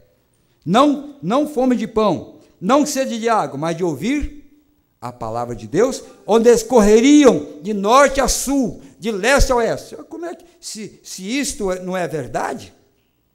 Ora, então, não, mas a mensagem está em todo lugar. A mensagem está, mas nem em todo lugar que está é a verdade. A verdade para um povo, ela é toda a verdade. Por isso, iria de norte a sul, de leste a oeste, em busca de ouvir a palavra de Deus. Vamos ficar em pé. Que tempo maravilhoso. O que para o mundo é nada, para nós é um sinal. Para nós é uma vindicação. Para nós, o sinal do fim já chegou. Para nós, está indicando que Sodoma vai ser destruída. Mas nós estamos unidos, nossos corações, com a palavra de Deus, com a mensagem da hora, com o tempo que estamos vivendo. Nós estamos conscientes disso. Agora, vai custar um preço? Vai. Porque quando ele foi para o Calvário, misericórdia, irmão. Olhar aquele homem tirando suas roupas, olhar no rosto dele, catarro escorrendo aqui, sangue, soco. Irmão, certas horas, o verdadeiro passa como falso, e o falso passa como verdadeiro. Naquela hora, só os filhos de Deus podiam ver que ali era o cumprimento da palavra. Sabe que dia Jesus entrou em Jerusalém? Dia 6 de abril. No dia 10 de abril, ele se anunciou como cordeiro. Dia 14 de abril, eles mataram ele. Êxodo capítulo 12. No 14º dia, o cordeiro seria oferecido. Ele entrou no dia 6, se declarou como cordeiro no dia 10. Foi sacrificado no dia 14 do mês de Nissan, no mês de abril. Tudo era Bíblia, irmão. Tudo era Bíblia. Havia milhares de pessoas assistindo aquela reunião. Havia milhares de pessoas vendo aquilo. Mas quem podia perceber que aquilo era o cumprimento da Bíblia? Não. Ali o verdadeiro passando como falso. E os falsos passando como verdadeiro. Porque sempre o falso quis matar a verdade. Sempre. Em todo o tempo da história. Começou com Caim matando Abel. O falso matando o verdadeiro. E sempre essa guerra continuou. E hoje, no meio do povo que se chama cristão, o falso procurando matar o verdadeiro. Mas se eu estivesse lá, com a semente que Deus pôs em mim, eu estaria ao lado de Maria, que guardava no coração e dizia, não entendo. Eu não entendo. Tudo que ele falou para mim, que ele ia remir a Israel, que ele era o filho de Davi, que ele ia reinar, que ele ia fazer tudo isso como discípulo, e só ele disse que ia reinar, hoje é o 3º dia, ela guardava no coração, porque a semente de Deus não blasfema, a semente de Deus permanece humilde, mesmo não entendendo o quadro, ela permanece humilde, esperando no Senhor, mas no 3º dia, para o que esperaram com paciência, como nós cantamos hoje aqui, renovaram suas forças, e aí começou a nova era, uma nova etapa de uma nova vida, onde agora ele podia morar dentro de cada um deles. Amém? Amém? Graças a Deus por isso. Nos acompanharam a irmã Margarete Flores e a irmã Sabrine, em São Leopoldo, a irmã Sandra, a irmã Ana Lídia, em Gravataí, no Rio Grande do Sul, a irmã Ellen da Cruz e família, em São Leopoldo, Rio Grande do Sul, a irmã Rosângela da Luz, em Esteio, Rio Grande do Sul, irmão Jesus, em Blumenau, Santa Catarina, o irmão Júnior, irmão Lázaro, em Itajaí, Santa Catarina, a irmã Cristiane, irmão Odorley e Isabela, em São José dos Pinhais, a irmã Marta, a irmã Samara, em Fazenda Rio Grande, irmão Denis Caetano, Eres e família, em Curitiba, a irmã Cristiane, irmão Ezequiel, em Toledo, irmão Guedes, em Cascavel, irmão Aparecido e família, em Assis Chateaubriand, irmão Silvio Mendes, em Foz do Iguaçu, irmão Antônio, irmão Juarez, a irmã Cladir, Enéas Marques, a irmã Guiomar, irmã Maria, em Guaíra, irmã Iraci, irmão Antônio, em Guaíra, irmão Auro Brambila, em Guaíra, irmão Sandro e família, em Vera Cruz Oeste, irmão Josias e família, em São Paulo, irmão Celso e família, em Fazenda Rio Grande, irmão Aparecido e família, em Cosmópolis, irmã Valdirene, irmã Débora, irmão Francisco, em Porto Feliz, a irmã Cida Galvão, em Araçatuba, São Paulo, de Mogi das Cruzes, irmão Enes e família, irmão Denis Duarte, amigo do irmão Enes, também em Mogi das Cruzes, a irmã Damares, em Mogi das Cruzes, em Belo Horizonte, irmão Ricardo, irmã Esther, irmã Ágata, irmão Estevão, em Belo Horizonte, a irmã Helenice Azevedo, em Sabará, Minas Gerais, irmão Elífas e a irmã Mônica, em Macaé, a irmã Ruth Wanderson, irmão Isaac, em Volta Redonda, irmão Gilson de Azevedo, em São Gonçalo, a irmã Leia Tereza, em Ibatiba, irmão Marcos Maia e família, também está nos ouvindo, irmã Luciana, irmão Ronaldo, irmã Lúcia, irmã Ana, também está nos ouvindo aqui.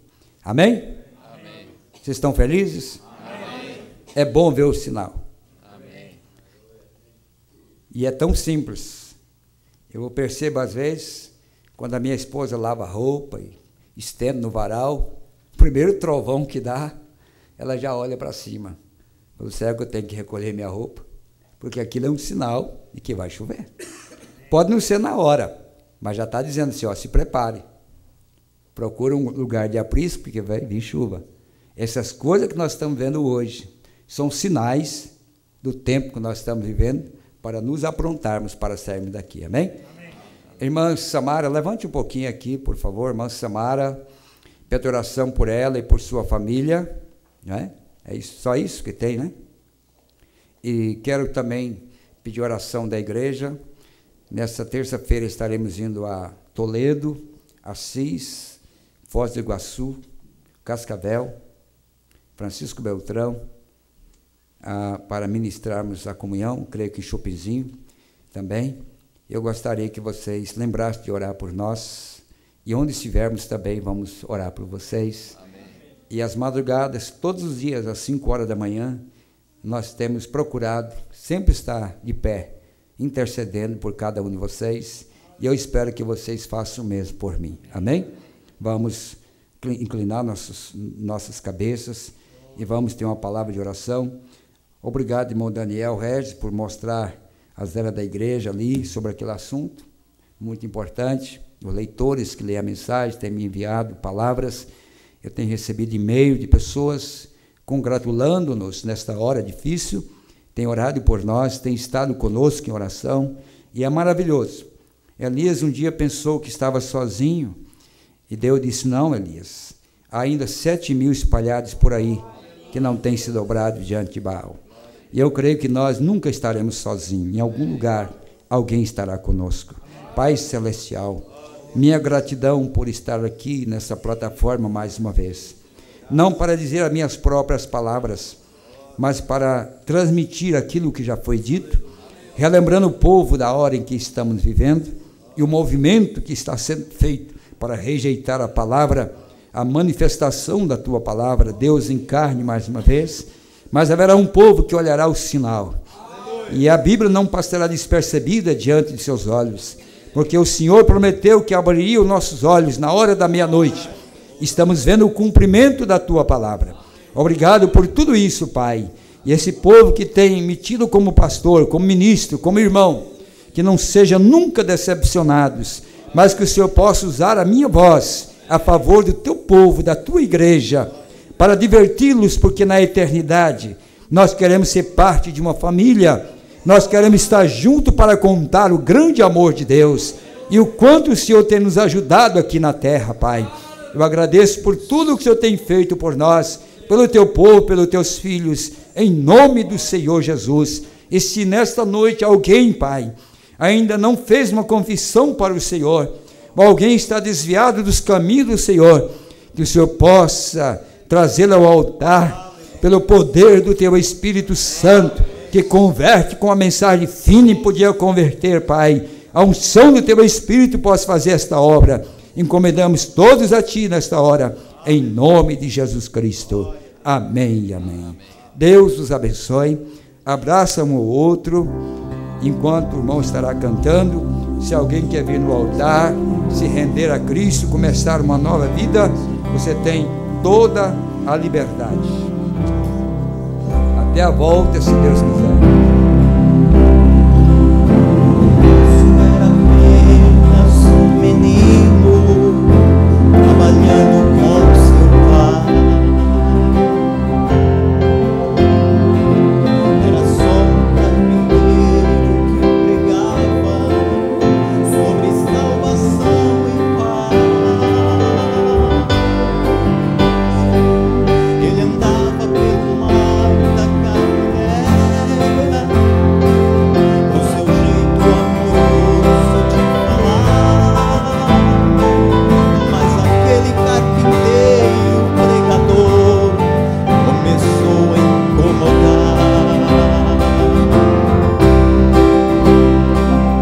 tuas mãos